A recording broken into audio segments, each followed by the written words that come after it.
सच दिखाते हैं।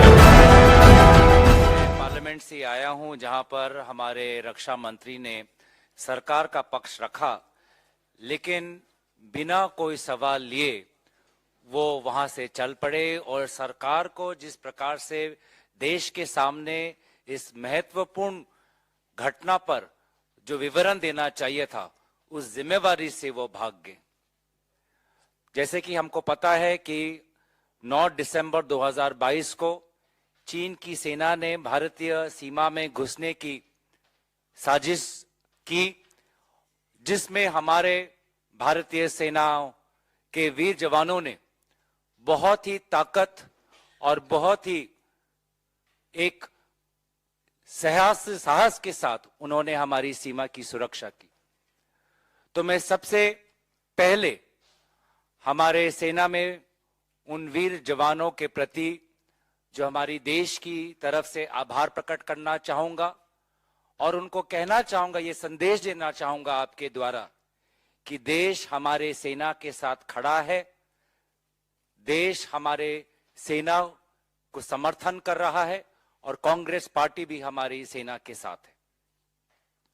लेकिन जहां हमने अपने सेना के साथ समर्थन जताया, मुझे लगता है कि बीजेपी की जो सरकार की जो रवैया है सरकार की तरफ से, उसमें जरूर बहुत से खामियां हैं। उन खामियों को उजागर करना हमारी जिम्मेवारी बनती है। खामियां क्या है कि बीजेपी की सरकार देश की आवाम से सीमा पर हो रहे चीन के साथ जो ये इस प्रकार की जो कॉन्फ्लिक्ट हो रहे हैं, उस पर जो सच्चाई है, जो तथ्य है, वो देश के आवाम से छुपा रही है। BJP is deliberately hiding and obfuscating the facts on the ground from the people of India. और उसी का उदाहरण आज हमने देखा। इसी सदन में रक्षा मंत्री राजनाथ सिंह ने कबूल किया है कि चीन भारत के जो हमारी सीमा के अंदर जो एरिया है, उस पर हजारों स्क्वायर किलोमीटर पर चीन ने कब्जा किया हुआ है। ये बयान स्वयं रक्षा मंत्री ने सदन में दिया हुआ है और गृह मंत्री बोलते 1 इंच भी नहीं देंगे। इस प्रकार का दो रूपी संदेश क्यों आप सच्चाई नहीं उजागर करते? क्यों आप हमारी जो विभिन्न राजनीतिक दल हैं, जिनका अधिकार बनता है कि आपसे प्रश्न उठाएं, आपसे इंफॉर्मेशन मांगे, जानकारी मांगे कि हो क्या रहा है सीमा पर, जो बार बार जो कांग्रेस पार्टी उठा रही है कि सीमा के उस पार चीन अपनी सिविलियन इंफ्रास्ट्रक्चर बना रही है, 5G टावर लगा रही है, हाईवेज बना रहे हैं, रोड बना रहे हैं। चीन जिस प्रकार विभिन्न समय में अरुणाचल प्रदेश में हमारे लोगों को अपहरण किया है, उस पर हमारी सरकार की क्या नीति रहेगी? तो इन बातों, इन प्रश्नों से ये सरकार भागती क्यों है? हम सरकार के द्वारा जानना चाहते हैं कि ये जो सदन, जिसको प्रधानमंत्री मोदी जी कहते हैं कि ये लोकतंत्र का मंदिर है, तो ये क्या मंदिर में भारत के आवाम को ये जानने का अधिकार भी नहीं कि सीमा के उस पार हो क्या रहा है? जितनी जानकारी हमको मीडिया के द्वारा मिलती है कि लद्दाख में हमारे किसान बोल रहे हैं कि जहां पे पहले उनके बकरियां चराया करने जाती थी, आज उन एरिया में नहीं जा पाते। इलेक्टेड काउंसलर्स बोल रहे हैं कि हम वहां पे जहां पे पहले हम जाते थे, हमारी आजादी थी, वहां आज आजादी नहीं है। इन बातों का खुलासा, स्पष्टीकरण सरकार क्यों नहीं देना चाहती? क्यों भाग रही है? क्यों दो रूपी एक रवैया वो सदन के अंदर दिखा रही है? और किन भारत के आवाम को इस महत्वपूर्ण मुद्दे पे उनकी आंखों में क्यों वो धूल झोंक रही है? हमारी दूसरी बात है कि कहीं ना कहीं ये निर्देश आया होगा। ये जो 2 रूपी जो रवैया इस सरकार ने अपनाया है, इसके पीछे कहीं ना कहीं प्रधानमंत्री मोदी जी का निर्देश है। क्योंकि प्रधानमंत्री मोदी जी ने स्वयं 2020 में जूम वर्चुअल राउंड मीटिंग जब बुलाई थी विभिन्न राजनीतिक दलों का, तब तो उन्होंने क्लीन चिट दे दिया चीन को।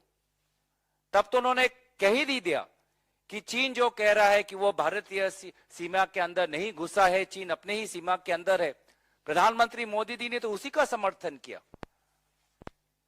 और उन्हीं के उन बातों को सुरक्षित रखने के लिए आज सरकार हमको गुमराह कर रही है। अफसोस की बात है कि जहां पर भारत की अखंडता का सवाल उठता है, जहां पर भारत की सीमा सुरक्षा का सवाल उठता है, जहां पर हमारे वीर जवानों की शहादत का मामला उठता है, तो आदरणीय प्रधानमंत्री मोदी जी को अपनी छवि अपनी देश की अखंडता से ज्यादा प्यारी है। वो अपनी छवि को देश से ऊपर मानते हैं और इसीलिए हमने कहीं ऐसा दुनिया ऐसा देश नहीं देखा होगा जिसके सीमा पर बार बार प्रहार हो रहा है और उस देश का नेता, उस देश का प्रधानमंत्री, प्रधान सेवक चुप है। आप बताइए, आप देखिए रशिया यूक्रेन में किस प्रकार के दोनों देशों के नेता बार बार अपने देश का पक्ष रखते हैं, देश के अवाम को जब सारे जानकारी देते हैं, तथ्य देते हैं। और एक हमारे प्रधानमंत्री मोदी जी हैं, सदन के शुरुआत के पहले बोलेंगे सभी मीडिया के साथ कि सदन में चर्चा होनी चाहिए। और जब ऐसा महत्वपूर्ण मामला आता है जहां पे देश की सीमा, देश की विदेश नीति, देश की अर्थव्यवस्था, देश की अखंडता जब सवाल पे उठा हुआ है, तब वो अपने मंत्रियों के पीछे छुपते हैं, कभी विदेश मंत्री के पीछे छुपते हैं, कभी रक्षा मंत्री के पीछे छुपते हैं, कभी गृह मंत्री के पीछे छुपते हैं। तो ये साफ साफ जताता है कि प्रधानमंत्री मोदी जी अपनी छवि, अपनी नैतिक कर्तव्य से ज्यादा उनको पसंद है, ज्यादा उनको प्यारी है। और आज हम देख रहे हैं कि जिस प्रकार की जो लगभग 16 बार हमारी भारतीय सरकार और चीन की सरकार लद्दाख और गलवान को लेकर हम 16 बार हमारी मीटिंग हो चुकी है, उसके पश्चात भी चीन सेना की इतनी साहस कि लद्दाख को छोड़कर अब उत्तर पूर्वांचल पर अपनी नजर रखें, अरुणाचल प्रदेश में अपनी नजर बनाए। तो ये साफ साफ जाहिर करता है कि जिस प्रकार से चीन की सरकार और हमारी सरकार के बीच में जो बातें हो रही है, उन बातों का कोई नतीजा हम नहीं देख पा रहे, कोई ठोस नतीजा नहीं देख पा रहे। आज हम देख रहे हैं कि भारतीय सरकार के कारण ऐसे प्रकार के बफर जोन बनाए जा रहे हैं, ऐसे प्रकार के डिसएंगेजमेंट अग्रीमेंट हो रही है, जहां पर भारतीय सेना जो गलवान क्लैश होने से पहले जहां पे पेट्रोलिंग करती थी, अब वहां पे पेट्रोलिंग नहीं कर पा रहे। मानो कि भारतीय सरकार हम अपने ही सेना के उनके उनकी जो आजादी है पेट्रोलिंग की, उनके हमने बाजुए हमने बांध के रखे हैं, उनको जकड़ को रखा है। क्यों भारत सरकार इस प्रकार के डिसएंगेजमेंट अग्रीमेंट्स, इस प्रकार की बफर जोन्स बनाने पर तत्पर है, जहां की जिसके कारण भारतीय सेना की आजादी पर सीमा बांधा जा रहा है? इस प्रकार का कॉम्प्रोमाइज क्यों?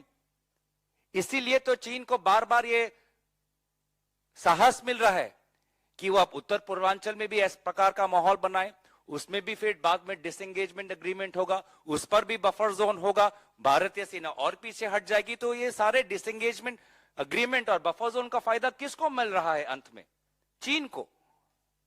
और इसीलिए हम बार बार कह रहे हैं कि भारत की जो अखंडता है उसकी सुरक्षा भाजपा सरकार नहीं कर पा रही, कोई ठोस रणनीति नहीं है। समय कहां है? सांप्रदायिक राजनीति और निर्वाचन के अलावा इनके पास समय कहां है देश के बारे में सोचने के लिए?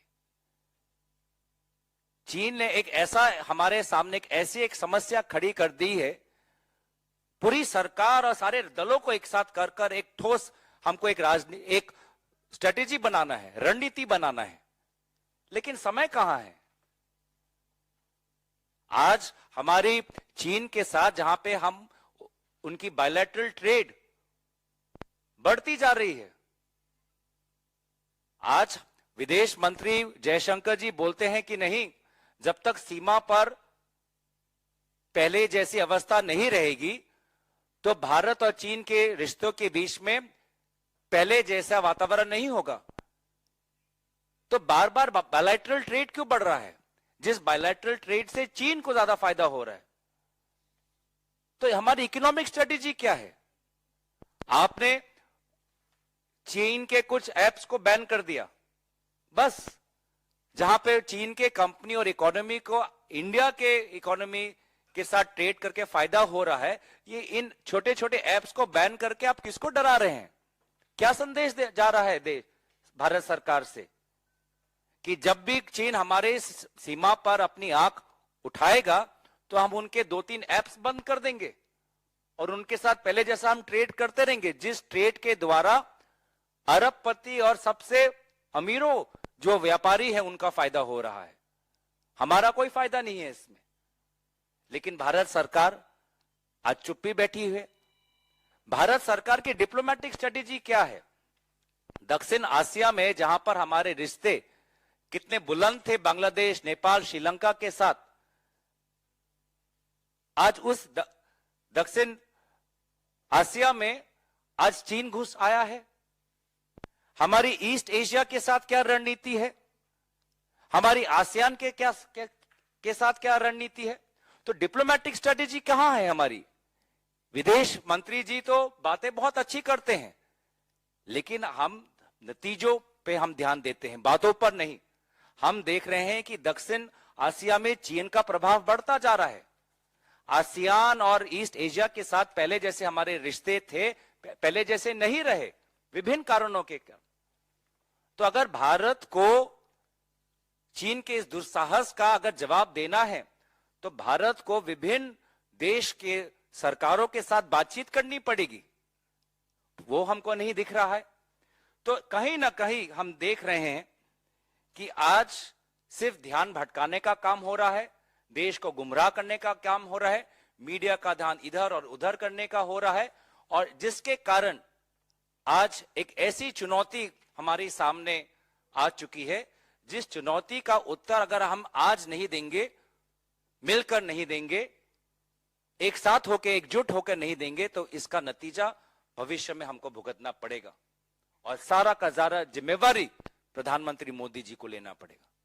तो मोदी जी जैसे राहुल गांधी जी बार बार कहते हैं, डरिए मत, मुंह खोलिए, चीन का नाम लीजिए और भारत के सेना और भारत के नागरिकों को यह विश्वास दीजिए कि आपने जो पहले कहा वो गलत था और अब आप जानते हैं कि सच्चाई क्या है और भारत की सरकार पूरी तरीके से इस चुनौती का मुकाबला करेगा, उसका आप विवरण करें। सच दिखाते हैं।